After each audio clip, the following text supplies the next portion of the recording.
இன்றைக்கி நாம் சாஃப்டாக ஹெல்த்தியாக ராகி சப்பாத்தி கூடவே தக்காளி தொக்கு எப்படி செய்கிறதுன்னு பார்க்கலாம் வாங்க.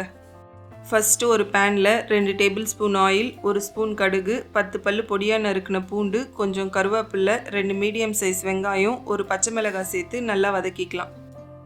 வெங்காயம் நல்லா வதங்கினதும் 3 பொடியாக நறுக்கின தக்காளி சேர்த்து கலந்து விட்டுக்கலாம்.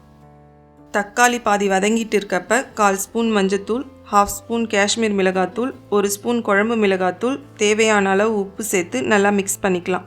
இது கூடவே தேவையான அளவு தண்ணி சேர்த்து மூடி போட்டு 10 மினிட்ஸ் மீடியம் ஃப்ளேமில் வேக வச்சா தக்காளி தொக்கு ரெடி. இப்போ ராகி சப்பாத்திக்கு ஒரு பேனில் 3/4 கப் தண்ணி, தேவையான அளவு உப்பு, 1 ஸ்பூன் ஆயில் சேர்த்துக்கலாம். தண்ணி நல்லா கொதிக்கிறப்ப தண்ணி அளந்த அதே கப்பில் 1 கப் ராகி மாவு சேர்த்து கேஸ் ஆஃப் பண்ணி உடனே மாவை நல்லா கலந்து விட்டு கொஞ்ச நேரம் மூடி போட்டு வச்சுக்கலாம். மாவு ஆறுனதும் நல்லா சப்பாத்தி மாவு மாதிரி பிசைஞ்சிக்கலாம். ட்ரையாக இருந்தால் லைட்டாக தண்ணி தொட்டு பிசைஞ்சிக்கலாம். எக்ஸ்ட்ராவாக தண்ணி எதுவும் ஆட் பண்ண வேண்டாம். இப்போ மாவை சப்பாத்தி மாதிரி திரட்டிக்கலாம். பர்ஃபெக்ட் ரவுண்ட் ஷேப் வேணும்னா மூடி போட்டு கட் பண்ணிக்கலாம்.